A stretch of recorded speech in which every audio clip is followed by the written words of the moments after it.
Salut les Marc, salut les Smart, salut peuple de catch-up. Bienvenue sur votre podcast qui respire, qui soigne, qui dégouline, qui transpire le catch par tous les pores de la peau et du slip.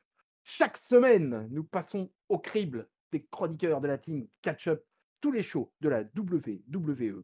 Et d'ailleurs, aujourd'hui, on se retrouve pour reviewer le Monday Night Raw, le 1460e Monday Night Raw, toujours à Tampa, Floride, USA, au WWE Thunderdome.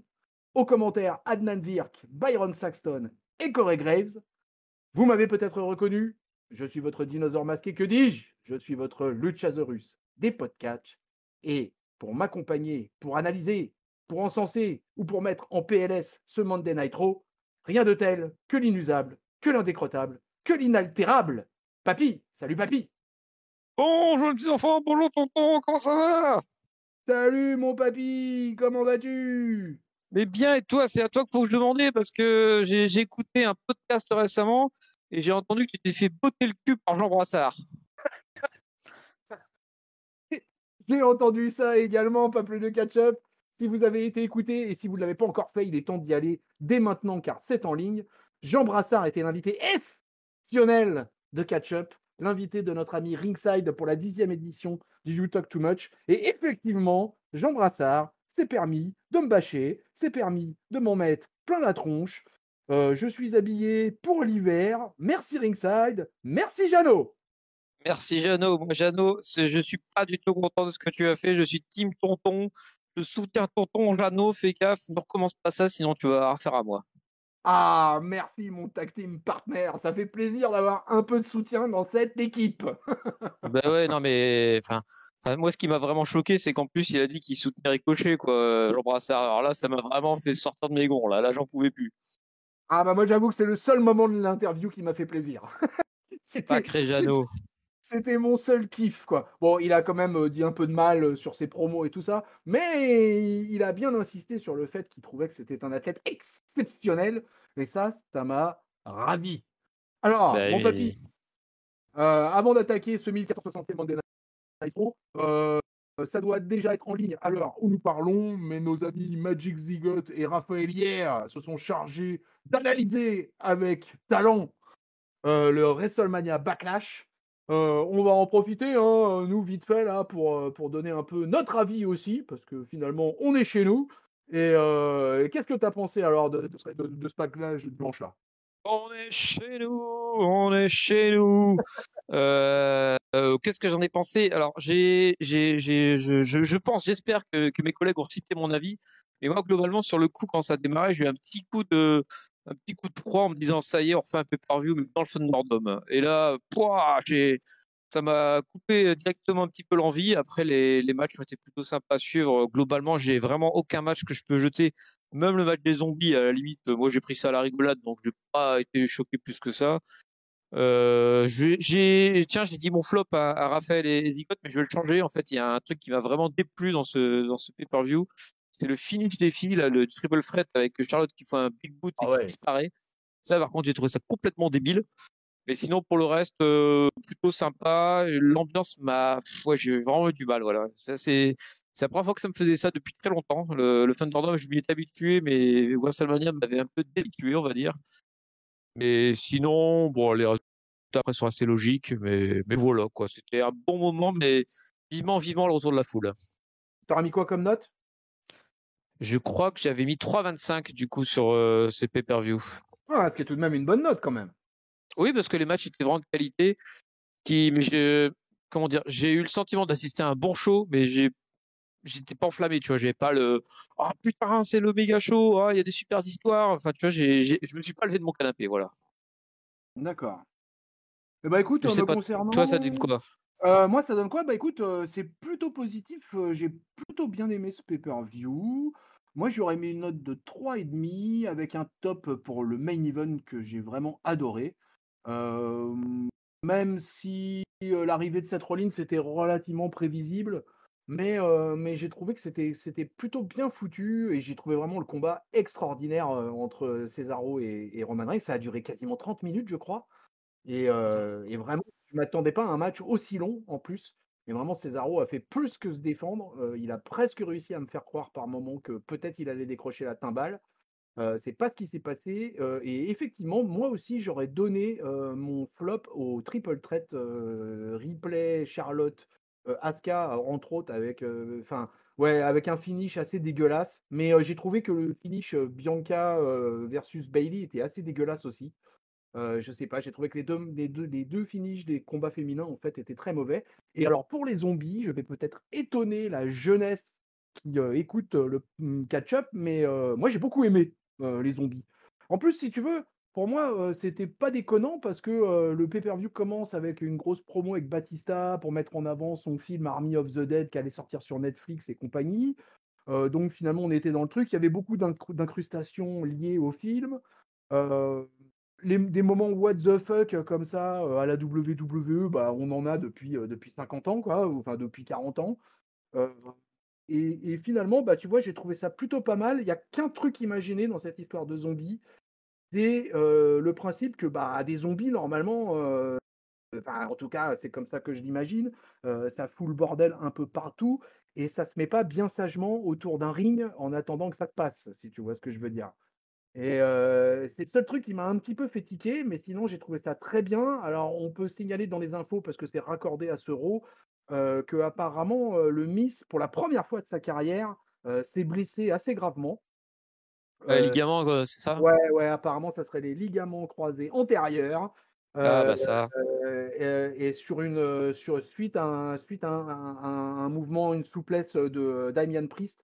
Et en fait, bah, Damian Priest, un peu à l'image de ce qui s'est passé entre Carrillo et Sheamus, Damian Priest est malencontreusement retombé sur le genou, du Miz, et apparemment ça a l'air vraiment sérieux, quoi. Ça a pas l'air d'être un work. Alors avec la WWE, on sait jamais, ça se trouve la semaine prochaine, ils vont être capables de nous sortir le Miz en zombie.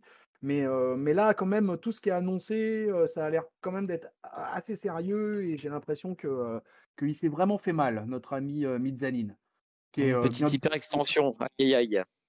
Ouais, ouais, ouais, ouais, donc on lui souhaite, un bon rétablissement, et puis, bah, c'est vrai que, bah, pour le coup, c'est la première grosse blessure de sa carrière au Miz.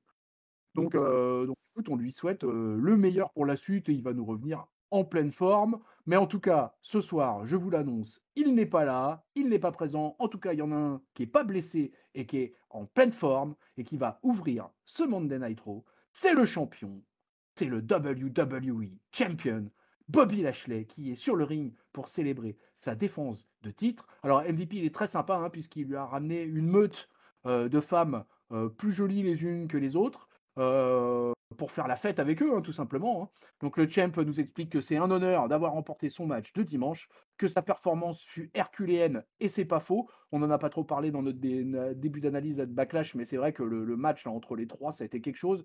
J'ai en souvenir en particulier l'espèce de cannonball double clothesline en sautant par-dessus les cordes de la part de Braun Strowman, qui pour un gabarit pareil est quand même notable, et qui c'était extraordinaire même quasiment. Et d'ailleurs, il est annoncé aussi dans les reports que Braun Strowman, se serait blessé, quoi. Alors là, est-ce que c'est un work ou pas? Ça, par contre, on peut peut-être un peu plus en discuter, parce qu'effectivement, ça peut tout facilement être un work, cette affaire. Et du coup, le Bobby Lashley, bah, il nous explique tout simplement qu'il a battu les deux membres les plus puissants du roster, et il a certainement pas tort, cet homme. Du coup, Braun Strowman, il le signale d'ailleurs lui-même, Bobby Lashley, hein, puisqu'il dit que Braun Strowman a les côtes cassées, et que Drew McIntyre va même plus être en mesure de quitter son lit, carrément. Et lui, il a été envoyé à travers un écran, mais il est revenu pour conserver le titre. Il a fait tout ça en étant blessé. MVP lui demande si, bah voilà, si un jour cette Lashley era, elle va finir. Évidemment, le champion lui dit bah non, jamais, quoi. MVP, il en profite pour ajouter que le WWE Universe est chanceux de pouvoir vivre une époque pareille. Ce soir, c'est un soir de célébration. Ils sont pas censés travailler, mais finalement, ils ont décidé d'organiser un Open Challenge à qui voudra. Et le défi va être relevé immédiatement par qui? Par le bel homme, le Drew McIntyre, l'Écossais. Il est là, et il rappelle à tout le monde qu'il n'a pas subi le pin à WrestleMania Backlash, puisque c'est Braun Strowman qui l'aura pris. Lashley, il se marre, hein, il se fout pas mal de sa gueule. MVP, lui, par contre, de l'autre côté, il trouve pas ça très drôle, ça l'amuse pas beaucoup.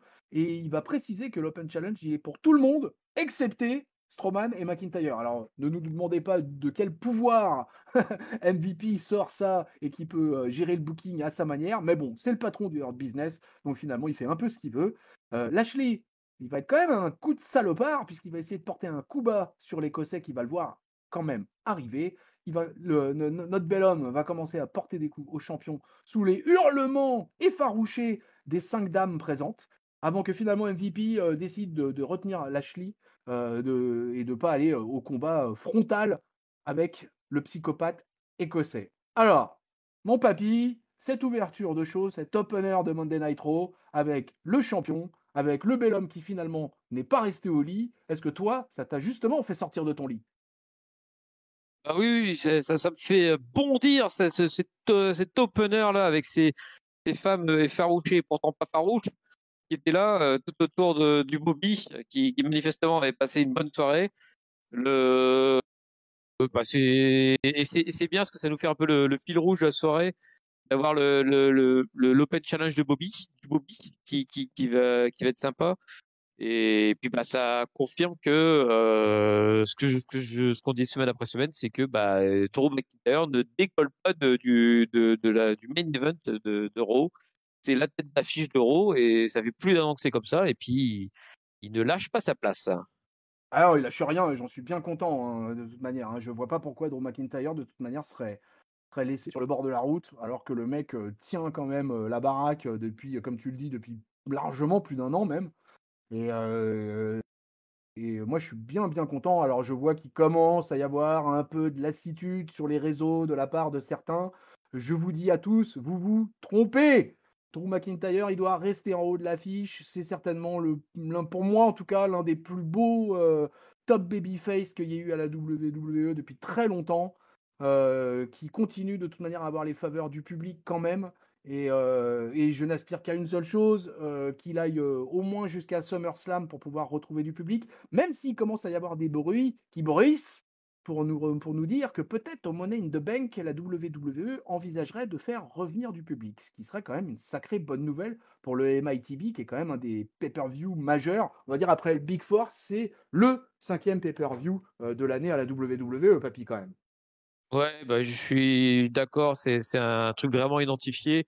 Il y a l'Elimination Chamber aussi que je trouve qui est vraiment un pay-per-view très bien identifié et très sympa à suivre. Mais le Money in the Bank, c'est un cas particulier. D'ailleurs, parce que c'est pas vraiment une info, mais ça expliquerait peut-être dans ce cas-là pourquoi ils ont avancé le Hell in a Cell à la place de Money in the Bank qui devait avoir lieu en juin à l'origine. Donc Ouais. c'est peut-être pour ça qu'ils se décalent un petit peu pour récupérer le public. Ça serait pas bête parce que pour le coup, Hell in a Cell sans public, ça peut passer parce que t'es tellement dans la cage que finalement Enfin, je vois le dernier, le Hell in a Cell, même sans public, il était dantesque, quoi. Donc ils peuvent réussir à faire quelque chose même sans public. Ouais, c'est une des infos de la soirée. La WWE a décidé, enfin en l'occurrence Vince McMahon a décidé de réorganiser un peu les pay-per-view.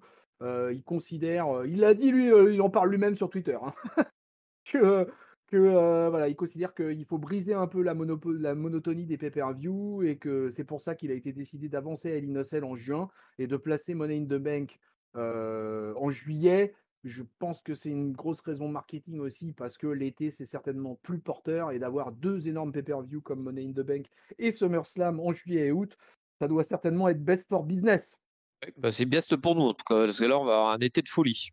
Ah ouais, ouais, ouais, ouais, je confirme. Alors, j'ai pas les dates, malheureusement, Peuple de Ketchup. S'il y a des fact-checkers fous, n'hésitez pas à nous donner les dates exactes, mais je n'ai pas les dates exactes concernant. Alors, je crois que Hell in a Cell, ça va se passer aux alentours du 20 juin, mais j'ai pas la date pour le Money in the Bank, mais bon, ça arrivera sans tarder. Allez, on retourne au catch, on retourne à Monday Night Raw. On a le retour de la Tag Team Division dans un match 1 contre 1, puisqu'on a le champion accompagné avec son partenaire Edge Styles qui va affronter Elias et Jackson Riker dans un match assez long puisque ça va durer quasiment 12 minutes. Euh, Match finalement assez équilibré. J'ai même presque été étonné de voir Elias être autant mis en avant. Alors, Styles va quand même porter tout son moveset habituel, va avoir plusieurs nearfalls. Elias va réussir à contrer le Styles Clash et va lui aussi obtenir un nearfall à la suite de ça. Riker va finalement intervenir pour s'en prendre à Styles. D'abord ringside, puis ça va revenir dans le ring.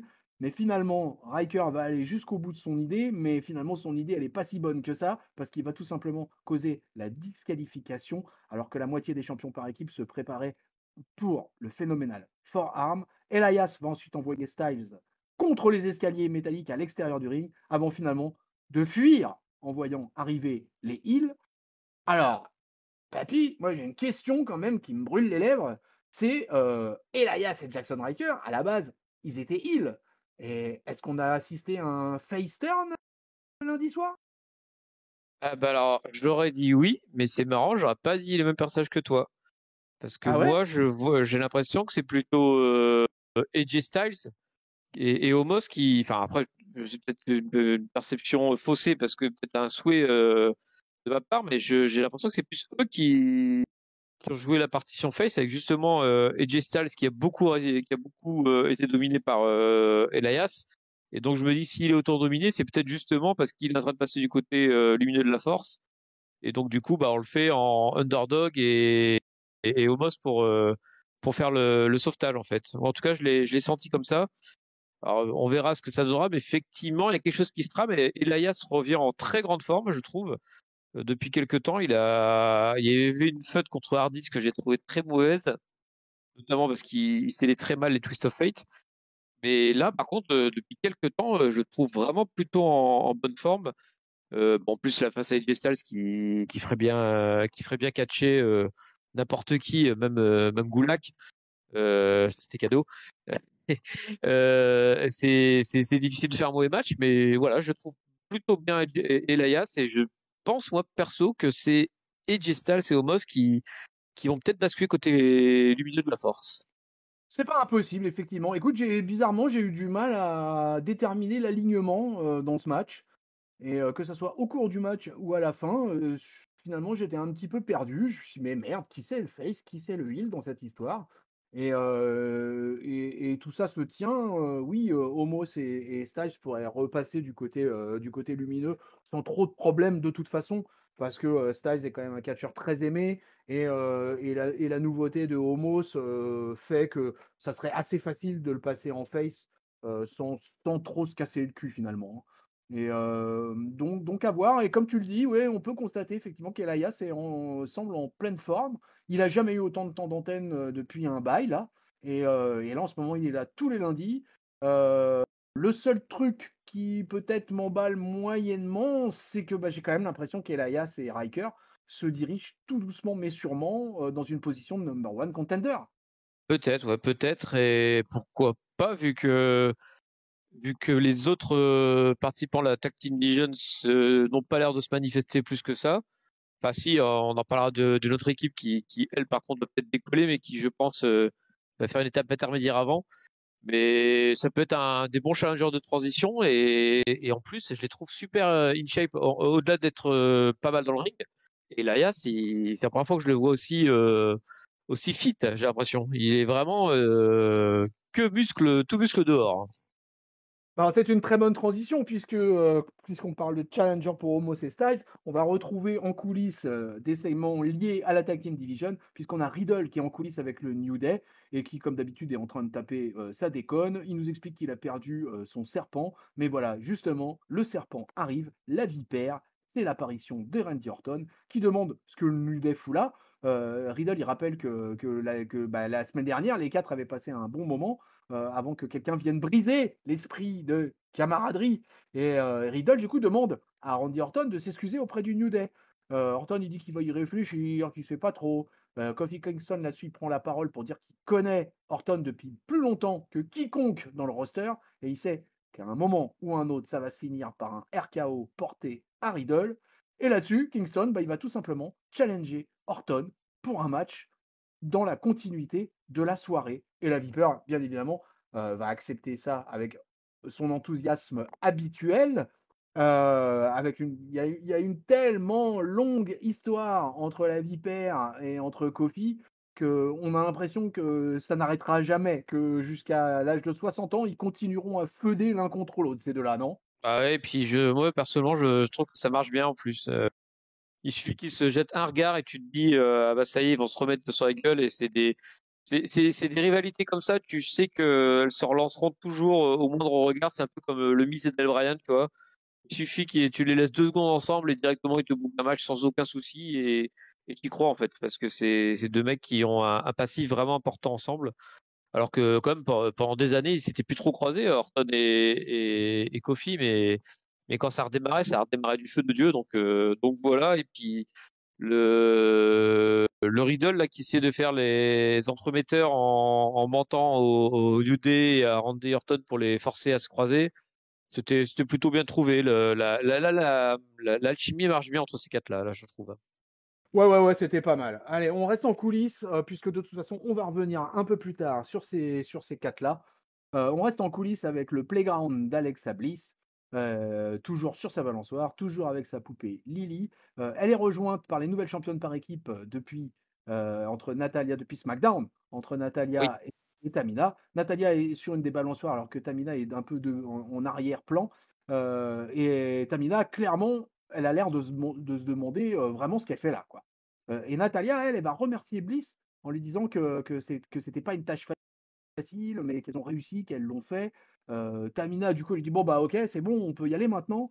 Bliss, elle dit ah non, mais attendez, j'ai pas encore posé la question qu'il faut. Et Lily, la fameuse poupée, veut savoir quelle est leur couleur préférée. Là-dessus, Natalia répond le rose. On ne s'attendait pas à autre chose. Et Bliss, elle leur demande si elles ont pris du plaisir à se défouler sur Reginald la dernière fois. Tamina, elle dit que oui, il serait temps de se barrer, quoi. Et c'est ainsi qu'après le rire sardonique d'Alexa Bliss, ce segment se termine. Sauf que, juste pour clôturer ça, Alexa Bliss tease plus ou moins une arrivée dans la Tag Team Division féminine, mon papy. oui, elle tournait déjà autour de cette division, j'ai l'impression, la semaine dernière, vu qu'on l'avait vu tourner autour du match qui avait 6 filles dedans, je crois, de mémoire. Ça continue comme ça. Je n'ai pas grand-chose de plus à dire là. Moi, ça fait un bout de temps que je sature avec les passages coulisses d'Alexa Bliss, donc voilà, rien de plus à dire. Ouais, j'ai pas grand-chose à ajouter non plus. Je vais peut-être pas enthousiasmer des masses le studio là, parce que ouais, moi non plus, je me demandais presque d'ailleurs ce que Natamina foutait là. Alors c'était certainement pour nous vendre l'arrivée dans la Tag Team Division féminine d'Alexa Bliss. Je pense que ça a été un peu raté et en plus un peu à l'image de Tamina. Finalement, j'étais aussi dubitatif que Tamina, je crois, sur cette affaire. Parce que Tamina avait vraiment l'impression, enfin donnait vraiment l'impression que ouais, elle savait pas ce qu'elle foutait là et qu'elle y trouvait pas grand intérêt. Et je crois que c'est un peu à l'image de tout le monde en ce moment. Allez, Ouais. on quitte les femmes. On va retrouver Angel Garza pour un match qui va affronter Drew Gulak. Alors, c'est pas la première fois, hein. Rappelons-nous la rose mise dans le cucu à notre ami Gulak. Eh ben, écoutez, on va avoir quasiment une redite, puisqu'on va avoir un match encore totalement expéditif qui va durer 2 minutes 10. Il va battre toujours avec son finisher dégueulasse, puisque mon bon papy Angel Garza n'écoute pas catch-up. Et donc, il continue à pratiquer cette espèce de wing clipper totalement horrible. Alors, heureusement, dans son moveset, il met un beau backbreaker juste avant pour un peu nous montrer qu'il sait faire d'autres prises. Mais ouais, ça continue avec ce finisher horrible. Et finalement, il va aller chercher son bouquet de fleurs. Alors que le commentateur, d'ailleurs, Corey Graves, va s'excuser déjà par avance à l'antenne de ce qui va se passer. Et Gaza va retirer les têtes des roses et va les mettre tout simplement dans la bouche de Gulak. Voilà, on s'éclate hein, dans le quart d'Aro. Hein. Ouais, alors moi j'espère juste que c'est pas la même rose qu'il avait utilisée la fois dernière pour le mettre dans le slip de Gulak. Sinon, sinon c'est un peu dégueulasse. Mais bon, à part. Ouais, le finisher de Garza est toujours dégueulasse. J'ai trouvé que le match était particulièrement mauvais en plus. Je sais pas, je les ai Tant pas que j'y crois. sentis des masses motivés, et surtout Gulak. Tout à l'heure je chambrais un peu, mais en plutôt d'habitude c'est plutôt un bon catcheur. Mais alors là, sincèrement, j'avais l'impression qu'il avait absolument rien à foutre d'être là. Et puis bah du coup, comme en plus la rivalité fait pas rêver non plus, c'est son manque d'intérêt qui le faisait jaillir, c'était communicatif. Donc voilà, je sais pas où ils veulent en venir. J'espère qu'ils ont une idée derrière la tête autre chose que qu'enchaîner les segments comme ça parce que c'est pas intéressant. Voilà. J'ai bien Disons-le. peur que ouais, j'ai bien peur qu'ils veulent en venir nulle part, hein, je t'avouerai, quoi. Là, on est vraiment dans un segment de low card, du lundi soir. Je pense qu'il y a pas mal de choses à changer. Je suis un peu triste pour Gulak, moi. Et je déteste pas Angel Garza, loin de là, mais je piche pas trop où va ce personnage-là. Voilà, je continue à insister, mais ça, c'est mes troubles obsessionnels compulsifs, hein. Vraiment, vraiment, vraiment, ce finisher, c'est pas possible, quoi. Je ne comprends pas que personne ne lui ait dit non, mais attends, Angel, là, il faut qu'on change ça, là, parce que ça va pas, en fait, ça a aucun effet visuel, personne n'y croit. Alors là, on parle de fake dans le catch. Alors voilà un move que je trouve, mais alors totalement fake. Jamais tu me fais avaler, tu fais un tombé sur un mec après l'avoir fait tomber sur son cul, quoi. Moi, je n'arrive pas à y croire. Là, ma suspension consentie d'incrédulité ne marche pas avec ce finisher. Donc, Je suis d'accord. soit il change ça, ou soit il continue, et je pense que bah, ça n'ira jamais très très loin, cette histoire.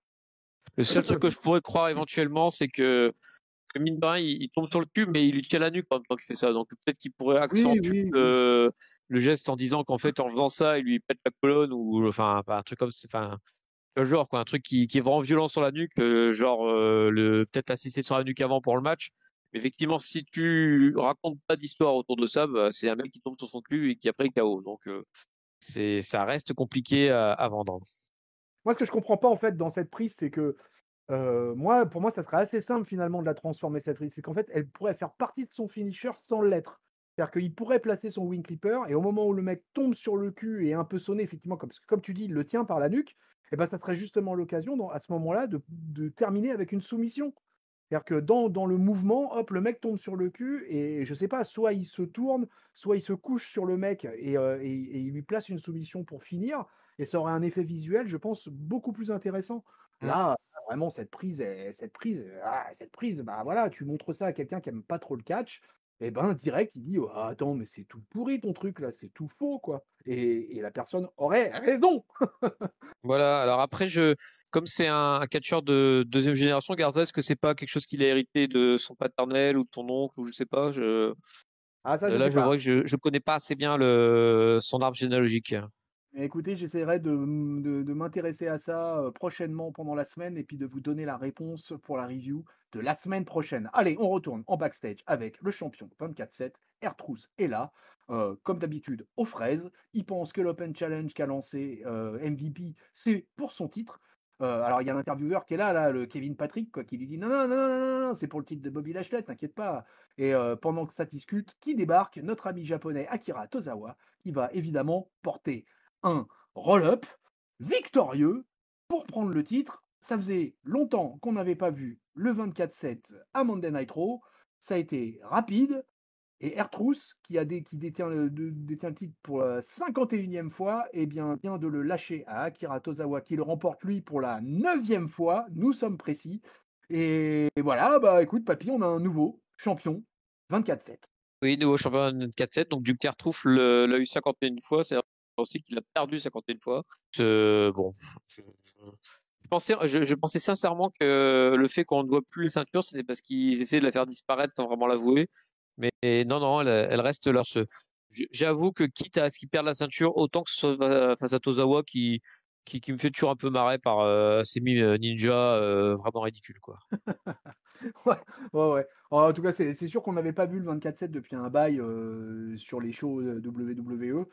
Bon, ils font un petit rappel, ça permet de faire un petit peu de comédie wrestling avec Ertrous. Et puis finalement, comme Akira Tozawa est exactement dans le même mood, et lui aussi est en train de se transformer en comédie wrestler. Donc je pense que cette rivalité, elle est loin d'être finie, et qu'on va encore se coltiner quelques roll-up dans les semaines et mois à venir. Allez, Eh oui. chose promise, chose due.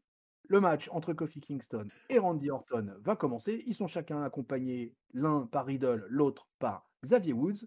On va avoir un match, alors qui ne sera pas tellement dans la lignée des Kofi Kingston, Randy Orton, puisque ça va durer que 5 minutes.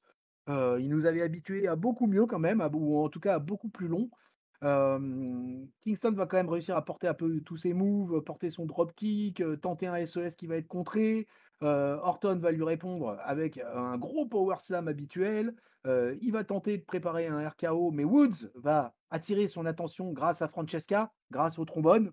Magique, ça c'est magique, hein, le trombone. Un coup de trombone et paf, l'adversaire de Kofi Kingston devient complètement perdu sur le ring. Kingston va en profiter pour porter. Je prends ma respiration. Vas-y, vas-y, Roll-up, vas-y. roll-up. Là-dessus, Riddle derrière va essayer de séparer Orton du New Day qui veut casser la gueule à tout le monde. Mais finalement, quand même, victoire de Kofi Kingston face aux 14 fois champion du monde, Randy Orton.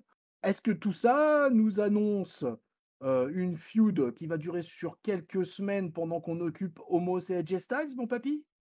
Ouais, et tu dis que Riddle sépare un peu tout le monde. Il a Oui, fait plus que séparer parce oui, qu'il oui, t'as repousse raison, un t'as raison. peu le New Day, hein, Oui, et, oui, oui, oui, oui. Oui, j'ai oublié effectivement de signaler la fin du segment, oui. et donc du coup, j'ai l'impression que ça va continuer entre eux et j'ai l'impression aussi que Riddle, bah, il est en train de choisir son camp là. Il avait le choix entre rester fidèle à sa connerie et au New Day ou suivre un peu Tonton Randy. Et j'ai l'impression que Tonton Randy commence à avoir de l'influence sur lui. Et c'est vraiment pas pour me déplaire parce que là, pour le coup, Riddle, bon, je le trouvais toujours débile. À la limite, avec Orton qui faisait le clown blanc, ça passait à peu près. Mais je trouvais pas que c'était toujours cohérent avec son catch à Riddle. Là, par contre, un Riddle qui commencerait petit à petit à prendre un peu de violence auprès de Tonton Randy, là, par contre, là, tu vois, ça titille mon intérêt. Oui, oui, effectivement, ouais, parce que c'était important et j'ai oublié de le signaler. C'est vrai que Riddle, à la fin, a une interaction avec les New Day et lui qui s'est toujours montré comme un bon vieux pote de Kingston et de Woods, là, les repousse assez violemment et clairement, oui, se met complètement du côté de Randy. Je pense que de toute façon, c'est totalement à son avantage et qu'il fait bien de faire ça. Et ça peut nous promettre des bons matchs. Des bons matchs tag team, là, du bon catch à 4. Et ça peut être assez sympa. Donc, je suis assez client. De toute façon, je suis plutôt très bon client de cette team RK Bro, là. Je trouve que là, il y a un bon truc qui se passe. Je suis même quasiment étonné, en fait, de l'attitude de Randy Orton. Je sens que en fait, il s'éclate bien dans ce cette nouvelle storyline, on va dire, et qu'il a trouvé une espèce de rythme de croisière avec Riddle. Et je trouve que de semaine en semaine, ça s'améliore. Voilà, mon seul petit bémol, ça sera sur le match en lui-même. C'était vraiment 5 minutes que j'ai trouvé un petit peu bâclé. J'aurais pensé qu'on nous livrerait un truc un peu plus péchu. Donc c'est mon seul bémol, mais c'est vraiment, vraiment pas méchant, quoi. C'est vraiment, globalement, je suis quand même assez satisfait de ce qui se passe. Je continue à trouver que la Tag Team Division à Raw va de mieux en mieux semaine après semaine, et ça me fait bien plaisir. Bah là, t'as quatre grosses équipes là, qui se détachent Ouais, complètement, hein, avec ouais, ouais, ouais, ouais. et là, il y a ces Riker aussi qui reprennent du poil de la bête. C'est-à-dire que les Viking Raiders Et qui sont oui, pourtant une grosse équipe sont totalement du coup oubliés. Et franchement, il me manque pas en fait quand je vois ces quatre autres équipes. Ben, j'ai pas besoin d'avoir les Viking Raiders en plus. Pour le moment, ils retrouveront leur place plus tard. Mais du coup, tu vois, si Riddle et Orton passent côté obscur, bah du coup, ça m'encouragera à penser que Styles et Omos passeraient du côté lumineux de la force, tu vois. ouais, pourquoi pas, ouais. Allez, on retourne backstage, on parle de tag team, on y reste, sauf que cette fois, on retourne chez les filles. On a une petite interview avec Lana et Naomi qui d'ailleurs sont un peu dégoûtées en fait parce qu'elles se demandent comment ça se fait que Nia Jax et Shayna Baszler ont obtenu un rematch. Elles, à chaque fois qu'elles obtiennent un match de championnat, il y a toujours quelqu'un qui vient les interrompre. Il y a Dana Brooke et Mandy Rose qui arrivent ensuite pour savoir, en fait, elles aussi, tout simplement, elles veulent une opportunité pour le titre. Là-dessus, Charlotte Flair s'amène aussi. On se dit, ah bah tiens, il y a toute la division féminine qui débarque. Parce qu'elle dit qu'elles ont toutes eu leur chance et qu'elles ont toutes gâché. Brooke se fout un peu de la gueule de Charlotte en lui disant que, bah ouais, comme à WrestleMania Backlash en fait. Toi aussi, t'as gâché un peu ta chance. Et Sonia Deville, qui est là avec Adam Pearce, leur fait savoir qu'après le match de championnat de ce soir, nous saurons qui seront les prochaines challengers. Flair nous dit ensuite à Adam Pearce qu'elle devrait avoir un rematch pour le titre de Rhea Ripley parce que c'est pas elle qui a reçu le pin lors du triple menace du pay-per-view. Là-dessus, on enchaîne avec le match, le WWE Women's Tag Team Championship. Natalia Tamina affronte Nia Jax et Shayna Baszler dans un match à nouveau extrêmement rapide puisque c'est un match qui va durer 3 minutes 15. Tamina qui est quand même largement mis en avant dans l'équipe, va réussir à porter son gros super kick à Jax. Baszler va finalement rentrer en scène et c'est elle qui va quasiment faire tout le boulot par rapport à Naya, et qui va quand même bien se défendre face aux deux nouvelles championnes. On va avoir Alexa Bliss qui va apparaître sur la rampe et qui va un peu nous confirmer finalement son intérêt pour la Tag Team Division féminine. Pendant ce temps, Baszler va porter un clutch à Tamina. Tout à coup, on ne sait pas, out of nowhere, des pyros à la Kane vont se déclencher, ce qui va faire chuter. C'est laquelle d'ailleurs qui tombe suite au pyro de Kane, je C'est ne sais même Ginal qui plus. tombe. C'est Reginald. Ouais. Ah bah oui, en plus c'est Reginald, j'avais oublié le Reginald. Ah mais oui, c'est Reginald qui tombe. C'est Reginald qui est pris par les pyros à la Kane. Et finalement, Tamina va porter un bear hug à Baszler. Natalia va enchaîner avec une close line, puis son heart attack. Victoire de Natalia et Tamina qui confirment donc leur championship. Papy, branché par tout ça? Partiellement. Partiellement. Alors déjà, Sonya Deville est une belle menteuse parce qu'elle annonce que suite au match tag team, on saura qui seront les prochaines challengers. Eh ben, que dalle, on n'a aucune info là-dessus. Le Ça c'est un des points négatifs. Les équipes féminines là, qui parlaient avant le match, je m'en fous un peu aussi. Alexa Bliss, je suis toujours pas convaincu non plus parce que je suis content qu'elle se rapproche du ring, mais par contre, si c'est pour faire mumuse avec la poupée, c'est pas non plus passionnant. Reste que du coup, on a deux nouvelles championnes qui, pour le coup, me convainc un peu plus. J'espère qu'on aura d'autres équipes pour aller les chatouiller un peu et qu'on va pas se récupérer Baszler et Nia Jax trop longtemps. J'ai pas cette impression parce que je me demande, parce que mine de rien, Alexa s'intéresse aux ceintures tag team, mais enfin, elle s'intéresse surtout à Shayna Baszler, j'ai l'impression, parce que les deux fois où elle est intervenue, les deux fois, c'est Shayna Baszler qui a subi soit le pin, soit le coup, c'était le genou qui se dérobait la semaine d'avant. Donc, est-ce que c'est pas juste le contraire qu'elle a un souci? Ça serait peut-être intéressant, du coup, un truc Bliss versus Baszler. Donc, voilà, je reste, j'attends de voir. Il y a des pistes qui pourraient être intéressantes, mais c'est enrobé dans un gros truc de je m'en fous qui fait que pour l'instant, je me m'enflamme pas trop encore. Ouais, ça a surtout permis en fait de confirmer et de conforter les championnes dans leur prise de titre. Moi, j'espérais un petit peu, ou j'espère que ça va enterrer définitivement la team Baszler-Jax, que moi j'attends ce split avec impatience. Du coup, est-ce que effectivement Alexa Bliss va s'en prendre à Baszler? Alors que enfin, ouais, elle tease différents trucs, donc c'est un petit peu compliqué. On sait pas trop. Est-ce que elle tease Baszler parce qu'elle veut l'affronter, ou est-ce que parce que justement elle aimerait l'attirer dans ses griffes pour en faire sa partenaire? Tout ça, c'est un petit peu obscur pour l'instant. Bon, j'imagine bien que ça va se décanter d'ici quelques temps, mais c'est vrai que ça reste pour l'instant assez. Ouais, c'est pas, ça a pas un intérêt fou, quoi. C'est le problème dans tout ça, finalement, c'est pas tant pour moi ce qui s'est passé avec Jax, Baszler et compagnie, c'est plutôt Alexa Bliss, finalement. C'est plutôt ça, moi, qui me pose souci, quoi. J'ai un vrai souci avec ce qui se passe avec Alexa Bliss ces dernières semaines, enfin, en fait, depuis la disparition de notre ami The Fiend. Et alors, The Fiend, on a eu quelques nouvelles, enfin, on va pas dire The Fiend, on va dire Bray Wyatt, puisque Bray Wyatt, apparemment, il serait le garçon tout simplement en dépression. Et voilà, il n'est pas blessé. Ce qui a été annoncé un petit peu partout là, et d'ailleurs lui-même a fait des tweets un peu pas énigmatiques, hein, mais il a expliqué avec son vrai Twitter, hein, pas avec celui du Find. Il a expliqué que voilà, que depuis la mort de Brody Lee, il n'arrivait pas à s'en remettre, que c'était très compliqué, qu'il n'était pas bien psychologiquement. Et apparemment, la WWE l'aurait renvoyé un peu dans ses pénates, hein, pour qu'il aille un peu s'occuper de ses enfants et de sa femme, et qu'il se ressource parce que apparemment le garçon va pas bien dans sa tête. Mais bon, ça, on peut le comprendre, ça arrive à tous. La vie des humains n'est pas chose simple, et on peut comprendre que Brody Lee, qui faisait partie de ses meilleurs potes, c'est peut-être qu'il a effectivement du mal à gérer ça. Ouais, Euh, surtout que je pense qu'un mec comme Wyatt qui a tellement une sensibilité pour créer des personnages, ça doit aussi être, je sais pas comment dire ça, mais tu vois, je serais pas étonné que lui-même soit quelqu'un déjà à la base ultra pas sensible, mais aussi ouais peut-être sensible et oui, peut-être sensible.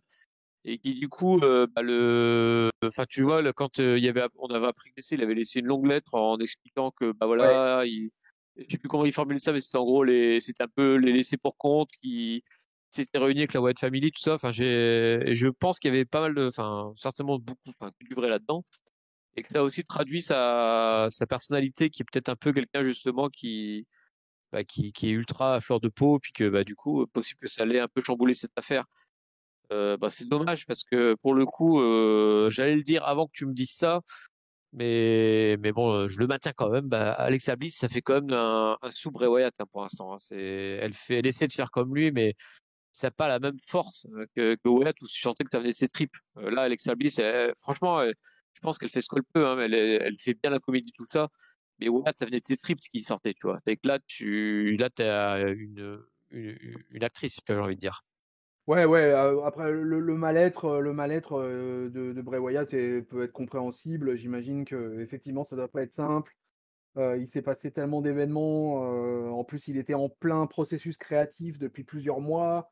En décembre, bam, fin décembre, en plus, la mort brutale de Brody Lee.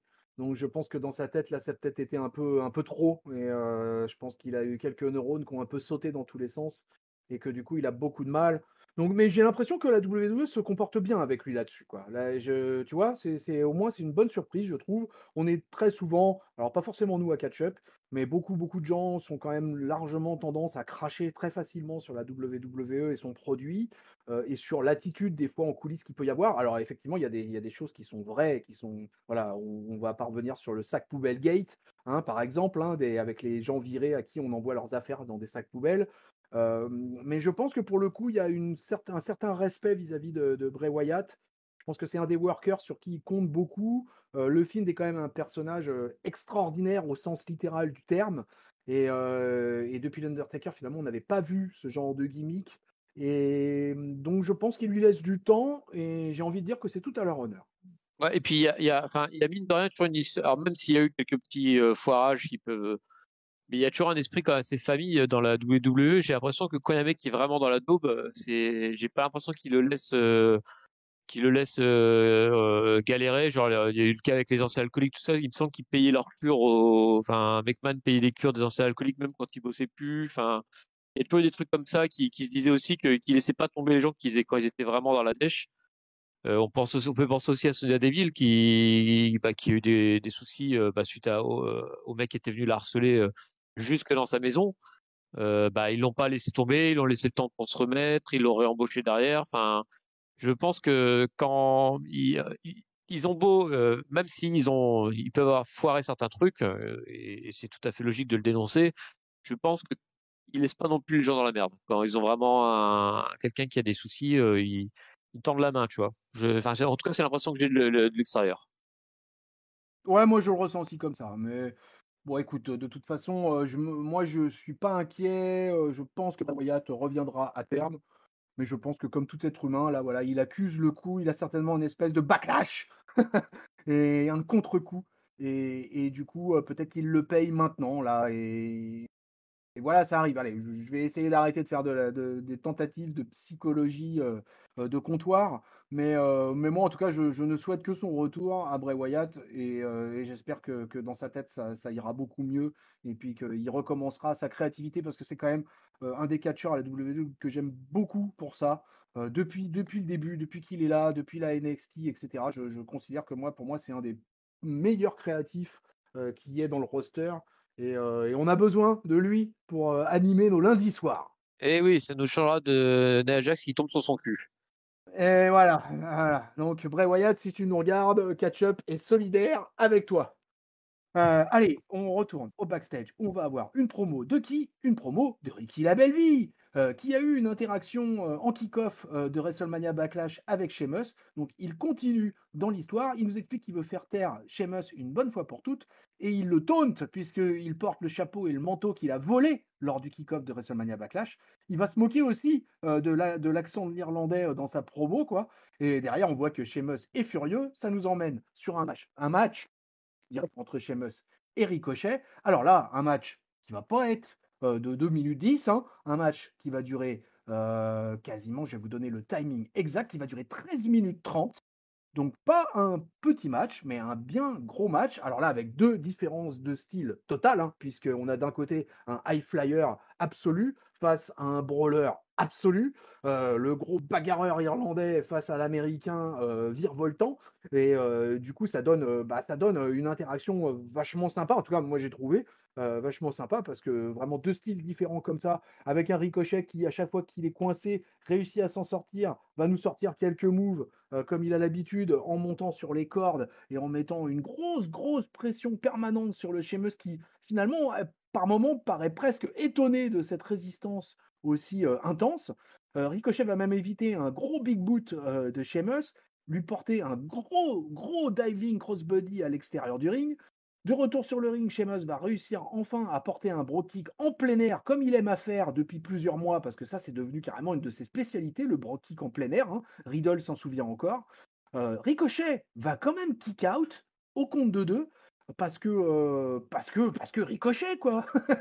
Mais finalement, quand même, Sheamus va réussir à porter le deuxième brogue kick fatal pour la victoire. 1-2-3, victoire du Celtic Warrior. Papy, 13 minutes 30 de Sheamus versus Ricochet. Est-ce que tu signes? Alors, à ton avis, est-ce que je signe un match de Ricochet? À ton avis? Ah, Eh ben ça y oui, je est, sais. Eh le ben oui, je Ricochet signe. bashing va continuer. Eh ben non, je ne vais pas bâcher Ricochet parce que je suis sévère, mais j'essaie d'être juste quand je dois être juste. Et j'ai trouvé que Ricochet a fait une belle partition ce soir. Il a trouvé justement, j'ai trouvé un peu moins aérien que d'habitude et plus en mode résistant. Enfin, je sais pas comment expliquer ça, mais j'ai trouvé qu'il a plus fait WWE dans ce match-là qu'habituellement. Et du coup, moi, ça m'a bien plus plu que juste faire du spot pour du spot. Et du coup, j'ai bien aimé cette confrontation. Voilà, j'ai trouvé le truc, le terme. Ouais, moi, j'ai tout bien aimé dans ce match-là. Franchement, spoiler alert, je pense que ce sera mon match de la soirée. Il était vraiment tout bon, tout bon, tout bon. Le finish, alors moi, je vais peut-être te décevoir un peu, mais je pense qu'en fait, Ricochet se relève du Brock Kick, c'est parce qu'ils sont un peu botchés en fait le geste et il tombe, enfin il se prend plus un genou qu'un Brock Kick et du coup en bonne intelligence des deux et ça j'ai trouvé ça super bien dans ces cas-là.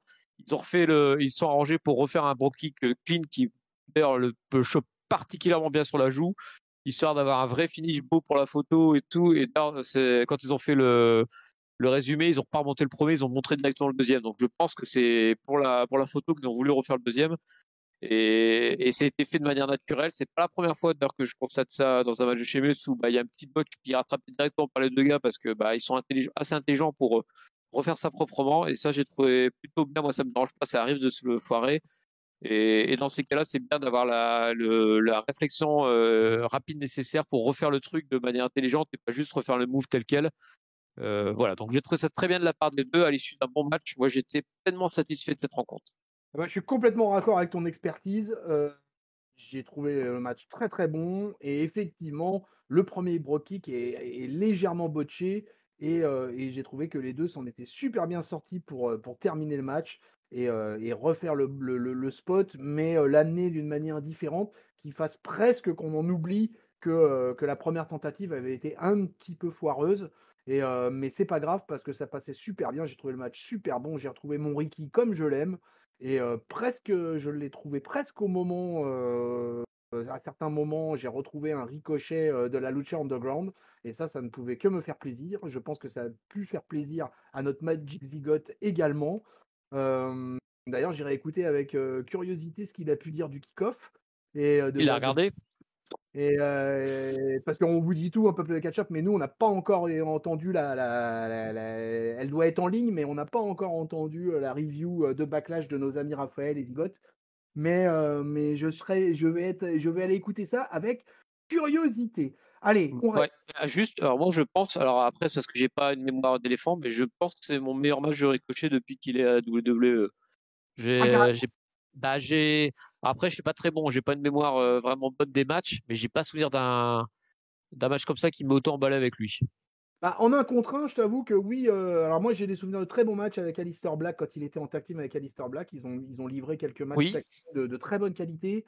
J'avoue qu'après en 1 contre 1, bon, il a souvent été mis dans des espèces de purges ou alors dans des matchs très, très courts où il avait pas beaucoup d'occasions de briller et de faire grand-chose.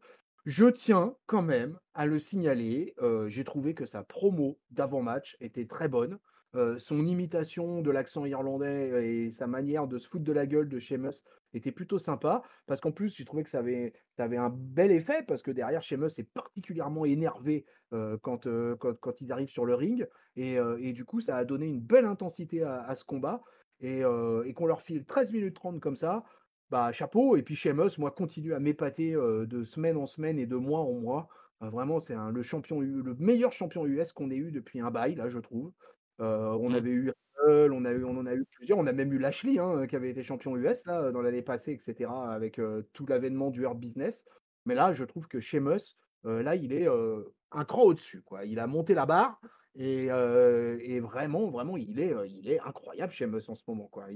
Pour moi, avec les 3 behemoths du Lashley, Strowman et Drew McIntyre, bah, si on doit sortir un énorme physique actuellement, c'est bien Sheamus, hein, parce qu'il est dans une forme incroyable. Lui qui est plus tout jeune non plus, hein, je crois qu'il a 42 ans, il me semble. Bah, franchement, Sheamus, qui continue comme ça, et il va avoir un règne très long. Mais bon, la bonne nouvelle pour votre tonton, c'est quand même que Ricochet est lancé dans une rivalité face au champion US. Donc ça va très certainement se passer à Hell in a Cell. Je pense que la rivalité va certainement se régler là-bas. Et je serais assez intéressé de voir un match en cage entre les deux. Oui, oui, et puis un peu, tu citais les trois behemoths, mais je citerai aussi Orton en fait. Oui, on peut ajouter. Sheamus Orton, Sheamus Orton là, en ce moment, il bosse pour la nouvelle génération et je trouve qu'ils font Ouais. ça plutôt bien. Ouais, je suis d'accord là-dessus. Ouais, ouais, ouais. Non, mais ça, c'est un truc qui me plaît beaucoup, hein, de toute manière, avec les quadragénaires là.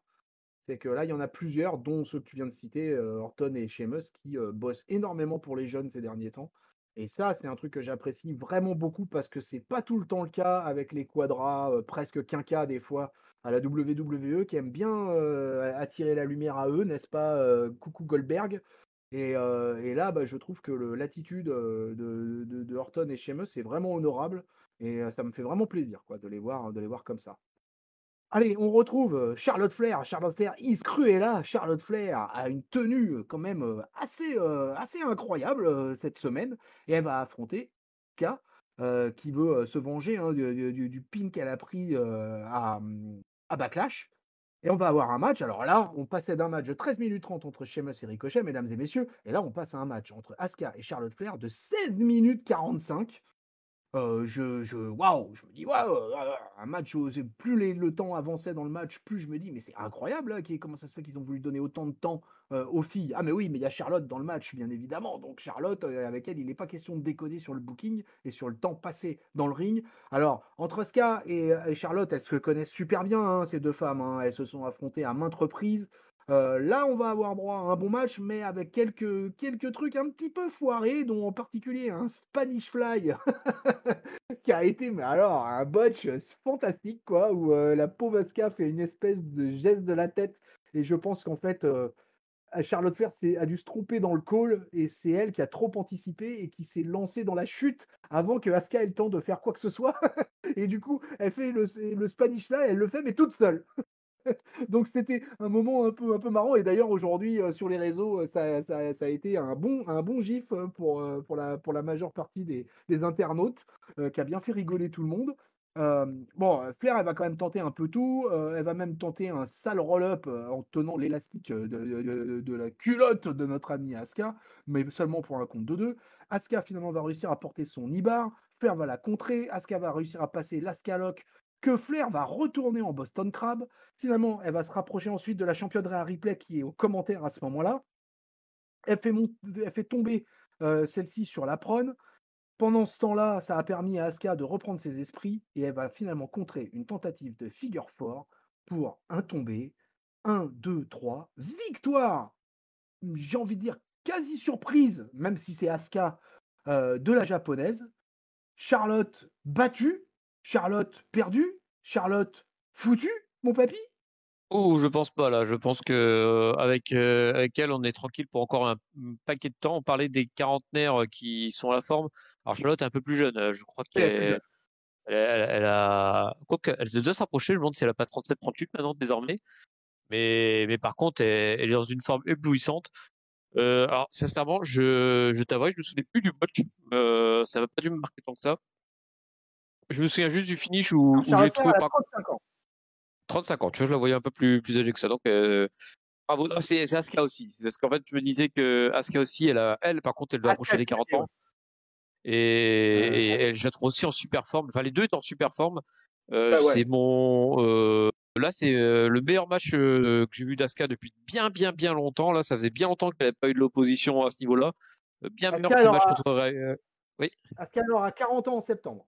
voilà. Donc voilà, elle est dans les années de ses 40 ans. J'ai confondu les deux. Et j'ai trouvé qu'Asuka, c'était bien meilleur que ses matchs qu'elle avait eu contre Rhea Ripley. C'est vraiment une belle opposition. Alors, en même temps, les filles se connaissent vraiment par cœur, je pense. Elles nous ont vraiment fait du classique entre les deux. J'ai trouvé un petit peu dommage que Rhea Ripley vende pas le big boot qu'elle se prend dans la gueule. Sinon, il y a un problème avec les big boots. Big boot, voilà, ça fait un finish pourri à Backlash. Et puis là, Ripley le prend dans la gueule. Derrière, Charlotte prend un roll-up et puis Ripley, elle se marre alors qu'elle vient de manger un big boot, même sans même se tenir la joue ni rien. C'est toujours un petit peu dommage quand tu vends pas un coup qui vient de t'arriver 2 secondes avant.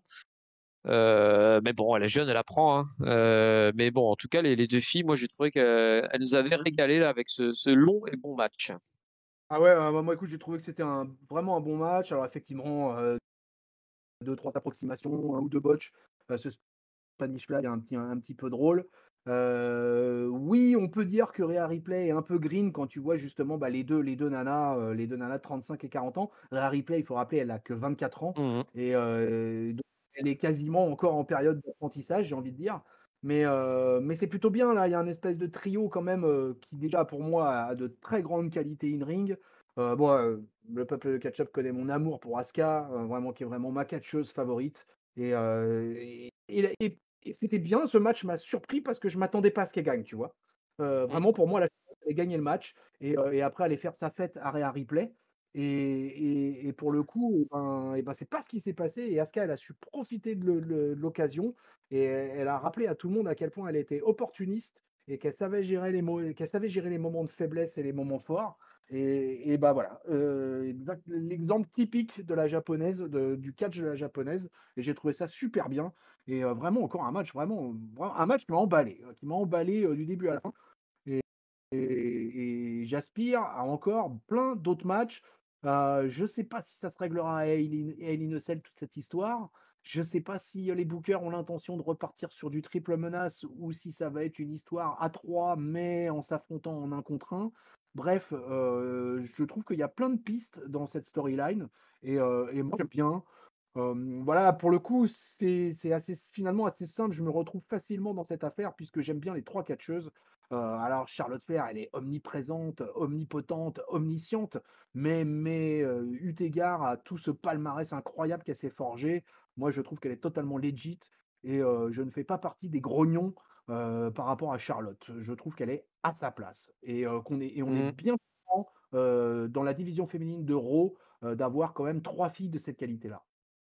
Ah bah, de toute façon, si t'avais pas Charlotte, je pense qu'elle manquerait là en ce moment. On l'a vu dans la période où il y avait que Asuka qui était tout seul, bah, elle se débattait comme elle pouvait, mais il fallait que tu un coup de main de Sacha et Bayley qui viennent du roster bleu pour essayer de remettre un peu Star Power dans Arrow. Sinon, t'avais vraiment Asuka contre le vide en fait. Et Charlotte, elle fait beaucoup de bien. Moi, ça me choque absolument pas qu'elle soit aussi mise en avant. Enfin, là, on parle d'une fille, alors même si elle a pas autant de vécu que d'autres hommes, mais enfin, tu vois, on parle de pompe d'un Roman Reigns côté homme. Bah, moi, Charlotte, c'est quasiment l'équivalent côté femme, quoi. C'est la méga taulière, là. Enfin, je vois pas comment tu peux passer à côté d'elle et comment tu peux leur reprocher d'être autant mise en avant, quoi. Oh non, non, et puis on n'est pas question, on n'est pas question de passer à côté d'elle. Il faut qu'on en profite parce que voilà, c'est le genre de moi qui suis le catch depuis tant d'années, tant de décennies. Et j'ai envie de dire que souvent on oublie que bah voilà, ces workers, ils sont là pour un certain temps donné, puis qu'un jour ils seront plus là. Et quand elle ne sera plus là, Charlotte, on se rappellera à quel point elle était une catcheuse incroyable et à quel point elle manquera au roster WWE quand elle prendra sa retraite. Donc profitons d'avoir actuellement une Charlotte au sommet de sa forme, d'avoir une Asuka quadragénaire bientôt et elle aussi dans une forme incroyable. Et puis l'arrivée d'une jeune de 24 ans qui est pleine de morgue, qui est pleine d'envie, qui, je pense, n'aspire qu'à apprendre. Et moi, je trouve que c'est formidable. Et je me dis, Rhea Ripley pourrait être ma fille et ça me fait plaisir de la voir s'éclater finalement avec peut-être deux des plus grandes de l'histoire, tout simplement. Parce que de toute manière, Charlotte et Asuka, à la fin de leur carrière, ça sera direct Hall of Hall Fame, hein. of Fame. Ouais, je suis d'accord avec toi. Mais oui, si ces filles-là ne sont pas Hall of Famer, là, je mange mon chapeau. Le chapeau de Sheamus. Voilà. Et il est pas bon. Et ouais, il doit pas sentir très très bon. Allez, on retourne backstage très très vite avec John Morrison qui est en coulisses et avec l'intervieweur qui lui demande ce qui s'est passé à WrestleMania Backlash.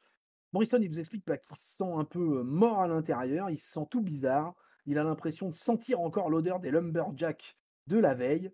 Il se dit d'ailleurs que même peut-être qu'il ne se lave pas. Et il dit surtout que le Miz sera certainement plus jamais le même après ça, et il va lui dédier son match de ce soir qui se déroule dans la foulée.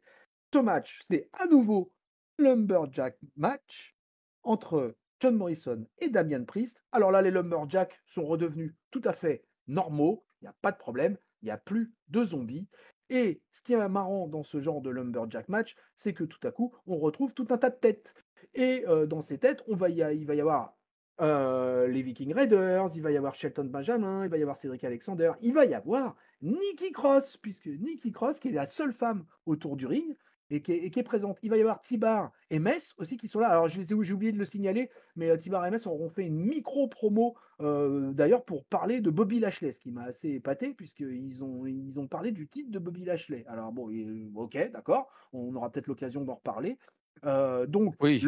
Lumberjack match, vous connaissez un peu la procédure. Quand le face se retrouve hors du ring, il se fait casser la gueule par les heels.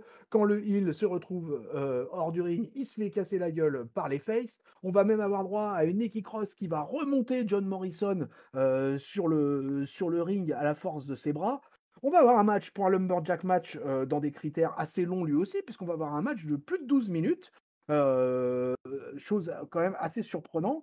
Cédric et Alexander et Shelton Benjamin, ils vont profiter qu'ils sont un peu proches pour se mettre à se battre entre eux. Damien Priest va profiter pendant ce moment-là de porter une superplex à son adversaire vers l'extérieur et vers tous les bûcherons pour nous faire un gros strike. De retour sur le string, de retour sur le ring, Priest, c'est ma soirée botch ce soir. Priest va porter un Frankensteiner et enfin son Hit the Light pour une nouvelle victoire. Je me demande même si Damian Priest, il n'est pas dans une streak victorieuse depuis son arrivée dans le main roster. Ensuite, sur la rampe, il va nous expliquer qu'il est temps pour lui d'avancer, que dorénavant, Miz et Morrison font partie de son passé. Quel sera son futur? Peut-être qu'il devrait accepter l'Open Challenge et devenir tout simplement le prochain WWE Champion.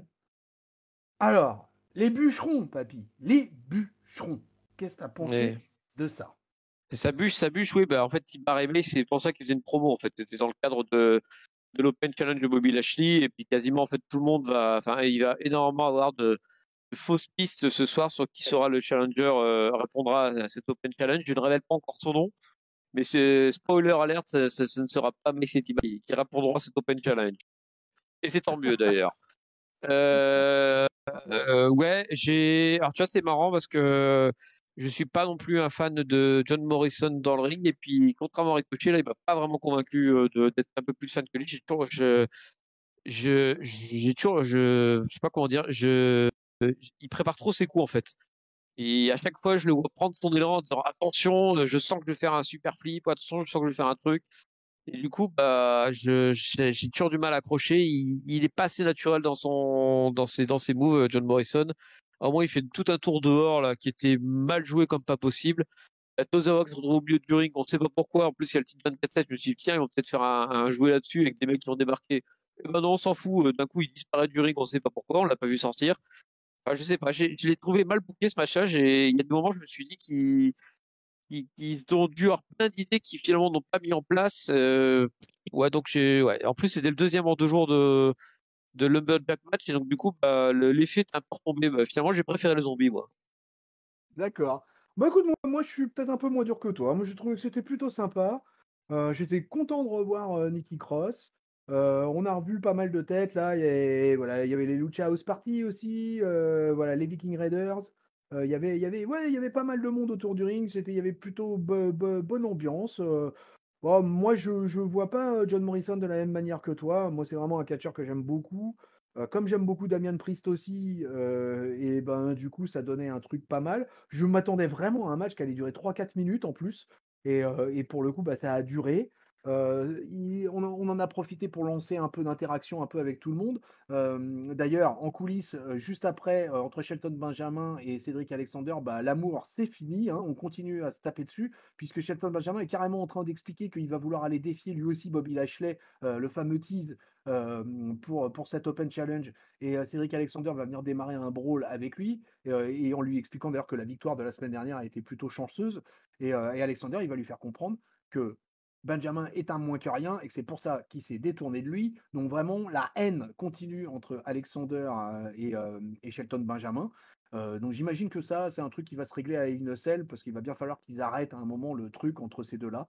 Mais pour le coup, ouais, j'ai plutôt un bon a priori sur ce qui s'est passé, dans ce Lumberjack match.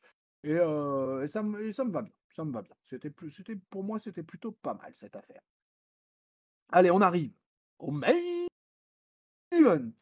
Ça y est, on y est, le fameux Open Challenge dont on vous parle depuis 1 heure. Eh ben, ça y est, il est là. Bobby Lashley est sur le ring avec MVP et ils attendent tranquillou. Et c'est finalement la musique du New Day qui se déclenche.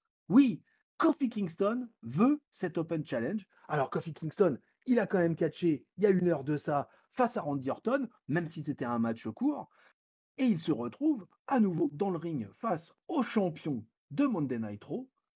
On va avoir un match de 11 minutes et avec un Kofi Kingston qui va s'envoyer comme si s'était rien passé 1 heure avant. Et alors là, vraiment, la résistance du Kofi Kingston, on serait cru en pleine Kofi Mania. C'était fou. Alors là, voilà encore un truc qui m'a surpris, puisque je m'attendais vraiment à un squash et peut-être avec un segment de fin un peu plus long. Mais non, non, on a eu un vrai match de catch qui a duré quasiment 11 minutes, avec un Bobby Lashley qui va être poussé dans ses retranchements, malgré tout, par, euh, par Kofi Kingston. Lashley va quand même réussir à envoyer Kofi Kingston contre le poteau. Xavier Woods, il va venir sauver son coéquipier, mais qui va débarquer à nouveau? Le bel homme. Et le bel homme, qu'est-ce qu'il va faire? Eh ben, il va se mettre du côté de MVP et il va chouraver la canne du MVP de discretos et frapper Lashley avec. Alors là, c'est pas très très top babyface, hein. Il va frapper Lashley avec la canne de MVP sans être vu par l'arbitre. Et Kingston va en profiter pour porter un roll-up, peuple de catch-up. Vous avez bien entendu. Kofi Kingston va porter un roll-up à Bobby Lashley. 1, 2, 3. Victoire. Deuxième victoire de la soirée pour Kofi Kingston. Et le show va se terminer avec McIntyre qui célèbre sur la rampe avec le New Day. Papy, c'était Kofi Mania Isro. Incroyable, Kofi, ce soir. Incroyable. Alors, petite précision, en fait, au début du match, au moment où Kofi a démarré le match, MVP précise que finalement ce sera pas un match pour le titre, alors Oui. que là, Oh, tout le d'ailleurs, monde s'est à penser parce que il avait même annoncé. Et en fait, il dit non, non, mais en fait, j'avais dit que c'est pour le titre, hein. Et du coup, bah, ça explique pourquoi Kofi gagne, parce que du coup, c'était pour le titre. Alors là, je te dis pas la méga surprise. Mais non, non. Et puis Padrou, il est pas, oui, il donne un coup de canne, mais c'est parce que le même MVP est en train de, il est sur le point de taper Kofi avec la canne. Donc quelque part, c'est un prêté pour un rendu. Moi, ça me choque pas plus que ça, hein, qu'il utilise la canne, la midrou. Bah ouais, alors moi j'étais surpris hein, quand j'ai vu débarquer Kofi parce que effectivement on a eu plein de fausses pistes pendant tout le monde est là trop. Je pensais que c'était des fausses pistes, mais je pensais pas du tout que ce serait Kofi qui débarquerait. Et puis moi, ça m'a fait quelque chose, quoi. Ça, je me suis dit, oh putain, c'est Kofi. Oh putain, c'est Kofi Mania qui redémarre, là. C'est main event de Kofi. Si on reprenait un petit surnom de Jey Uso. Et puis c'est marrant parce qu'en fait, de le voir en main event, et ben, je sais pas, moi, en tout cas, la magie a réopéré direct. Et je me suis dit, ah bah, mais faut pas oublier Kofi, c'est un ancien champion du monde. Et puis, j'avais envie de le voir ce match. Et puis, du coup, le fait qu'il n'ait pas été squatché, ça m'a fait vraiment plaisir parce que je me suis dit, c'était bien de pas oublier ses anciens champions et de lui donner comme un rôle important à Kofi. Et je Je serais pas étonné qu'il y ait une revanche pour justement occuper un peu Lashley le temps d'arriver à son nouveau match contre McIntyre qui me semble inévitable. Et puis bah du coup moi, j'ai passé un super moment pour cette fin de show avec un Kofi hyper résistant qui gagne la victoire. Ça me faisait plaisir pour lui. Et puis voilà, je ne sais que dire. C'était un bon moment, une bonne fin de show. Bah écoute, Kofi, non seulement c'est un ancien champion du monde, mais c'est tout simplement un Grand Slam champion, mine de rien. Donc, je considère qu'il est legit. Et, et je trouve que bah, la WWE a bien réussi son coup. Vraiment, grosse surprise quand je le vois débarquer sous le Titantron. Je m'attendais à tout un tas de noms différents pour cet Open Challenge, mais vraiment, euh, Kofi, je m'y attendais pas du tout. Donc, du coup, j'ai trouvé ça vachement bien foutu. Je me suis dit, ah ouais, ok, ok, ok, il nous balance Kingston dans l'affaire.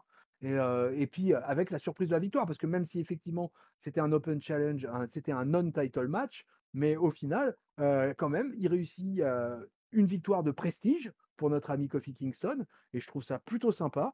Et globalement, une petite réussite, ce main event. Ça n'affaiblit en aucunement Bobby Lashley, puisque l'intervention de Drew McIntyre est là justement pour ne pas affaiblir notre champion actuel. Et tout ça, c'était plutôt bien booké. J'ai pas de mal à en dire, loin de là. Dans le ring, c'était très bon. Lashley reste quand même archi impressionnant.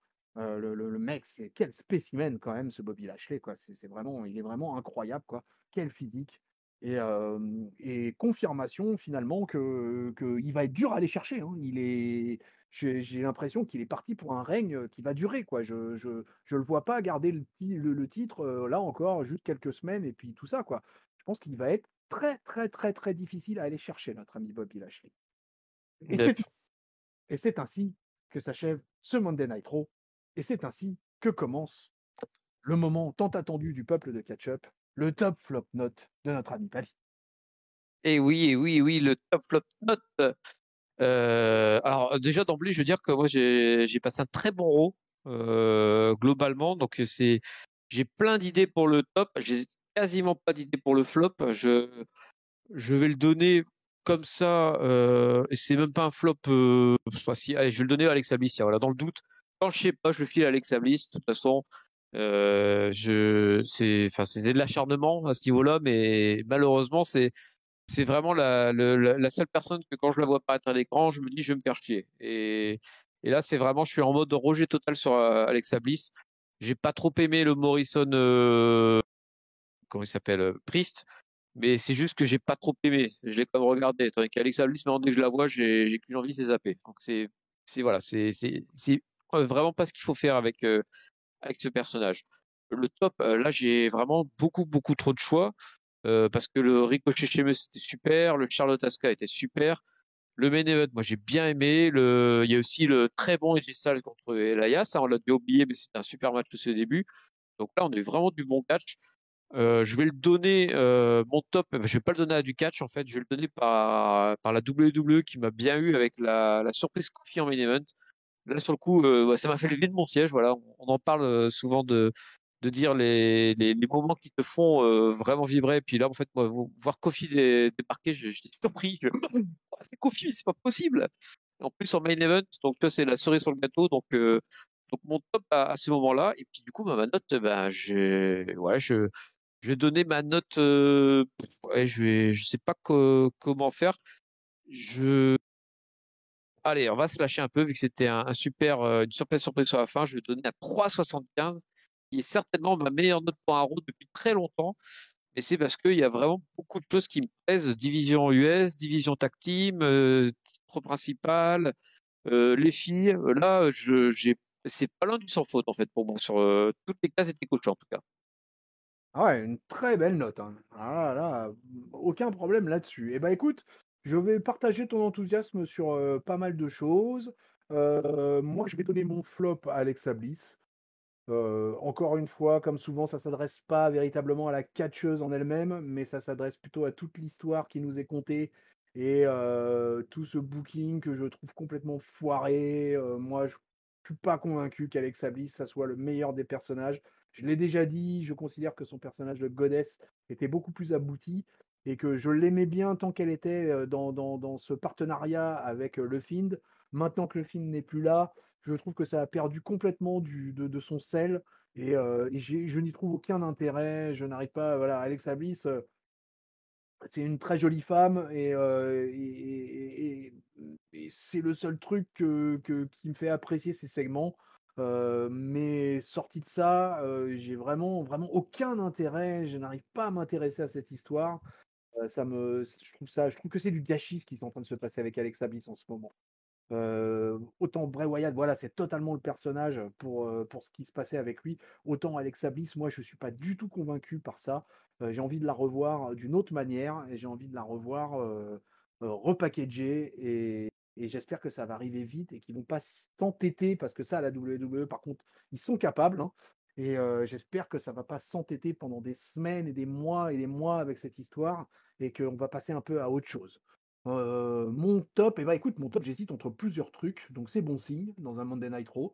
Et je vais le donner aux femmes, puisque finalement j'ai donné mon flop à une femme, et ben je vais faire le backlash, le contre-coup, en donnant mon top aux femmes, et je vais le donner à Asuka et Charlotte pour ce match de quasiment 17 minutes. Et voilà, j'adore ces filles-là, je l'ai dit tout à l'heure, donc je ne vais pas revenir dessus. Et là, j'ai trouvé vraiment le match de super qualité, mais je le répète, il y a plein de trucs super sympas dans ce Raw. Le main event, le Sheamus Ricochet, j'aurais pu, voilà, vous allez peut-être même être étonné, Peuple de Ketchup, que j'ai pas donné mon top à Ricky Lavelli, mais pour moi, vraiment, le match des femmes était vraiment au-dessus. C'était vraiment le match de la soirée. Pour moi, c'était le show stealer de la soirée. Et vraiment, si les filles à Monday Night Raw nous sortent des performances comme ça tous les lundis, moi, je valide, j'adhère et je signe à demain quand elles veulent. Il n'y a pas de problème. Et ma note, ça va être une bonne note aussi. Moi, je vais être dans un 3,5. Voilà, un 3,5, c'est parfait. Ça, je trouve que c'est bien. Je me suis quasiment pas ennuyé du show. Euh, voilà, donc je crois que comme souvent, mon papy, on va un peu à, on nage un peu à contre-courant. Mais moi, je trouve que Monday Night Raw est en nette amélioration ces dernières semaines. Je l'avais signalé déjà la semaine dernière, parce que la semaine dernière, j'avais déjà mis une très bonne note avec Raphaël hier. Et ben, je confirme cette semaine. Et moi, si Raw reste sur ce rythme de croisière pour le vaisseau amiral, et ben, ça me va tout à fait. Ah, moi, ça faisait bien longtemps que, je sais pas toi, mais moi, en regardant le show, à un moment, j'ai eu le choix entre faire une pause ou regarder la fin, mais j'étais tellement patient de voir le résultat de l'Open Challenge et comment allait se finir le show, que du coup, comment dire, je suis resté scotché à l'écran, voilà. Ça faisait bien, bien longtemps que ça n'avait pas fait cet effet-là un Monday Night Raw. Eh ben, c'est parfait. Écoutez, nous, à Catch Up, on est toujours ravis quand on peut vous reviewer, vous débriefer des Monday Night Raw de qualité. Et là, je pense que ça a été le cas. Opération réussie par la WWE. Une opération que nous réussissons également à catch-up, c'est la promo de fin de review. Vous n'y échapperez pas, vous n'y couperez pas. Alors, rejoignez la communauté catch-up sur le Discord si vous voulez discuter en direct avec tous les chroniqueurs de la team.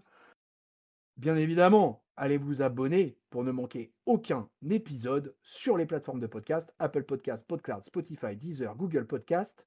Sur YouTube, actionnez la cloche, laissez des commentaires, laissez des likes. Sur tous les réseaux sociaux, Twitter, Facebook, Instagram, le site officiel catchup.lepodcast.fr. En ligne, actuellement, vous avez déjà un paquet de choses que je vous conseille d'aller écouter ou réécouter. En l'occurrence, la review de NXT de la semaine dernière, très importante, parce qu'avec le SmackDown de la semaine dernière, nos amis Papy et Ringside ont non seulement reviewé, mais vous ont fait part également du concours de pronos qui va être ouvert et géré de main de maître par l'ignoble Ringside. Donc ne loupez surtout pas ça. Ça serait quand même bien dommage. Vous avez en ligne également, à l'heure où on parle, je pense, la review de WrestleMania Backlash et en ligne, en superstar, je devrais dire, sur la chaîne Catch-Up, le You Talk Too Much 10e édition avec Jean Brassard. Jean Brassard, vous pouvez le retrouver également sur jeanbrassard.com ou sur son caméo www.cameo.com Jean BR. je vous encourage à aller lui faire un coucou de notre part. Nous sommes dorénavant de grands amis, même si moi, il me déteste. Mais bon, c'est pas grave, je commence à m'habituer. On Et, déteste tonton. et voilà, tout le monde déteste tonton. Et c'est comme ça. Et on fait, je ferai avec, j'ai le dos large. Et puis voilà, je crois que j'ai fait le tour total. Cette semaine à venir, qu'est-ce qu'il y a à venir cette semaine? Bah, écoutez, je crois qu'on a pas mal de choses en réserve de toute façon qui vont arriver.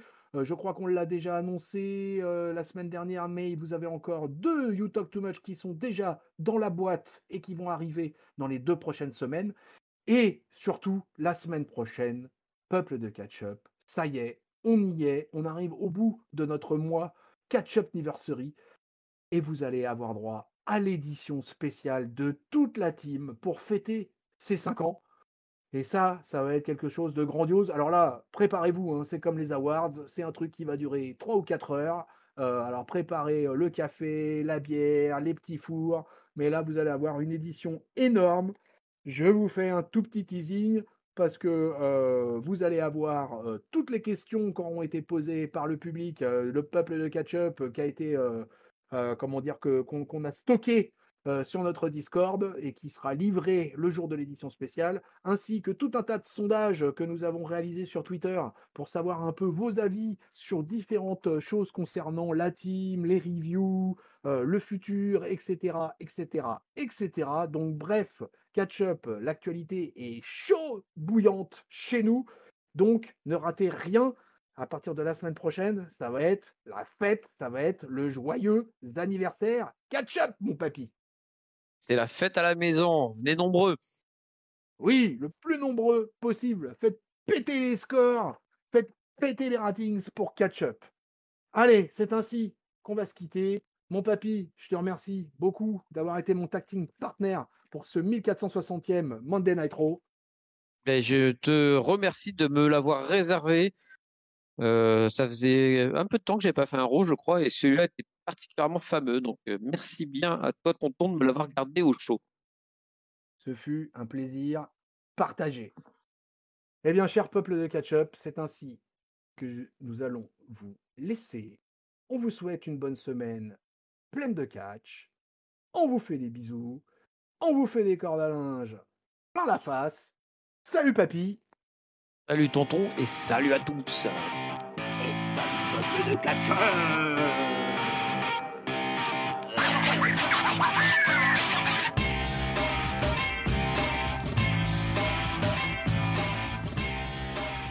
Chaque semaine, nous passons au crible de la team des chroniqueurs de catch-up. Oh là là là, je suis complètement à la ramasse là. Stop, stop, stop, stop, stop, stop, stop. Je recommence tout. Hop, hop, hop, hop, hop, hop. Désolé pour le montage. Je vais le noter dans le. Il a le note. complètement foiré l'intro. Voilà, gros botch là. Vous pouvez le mettre en outro si vous voulez. Voilà.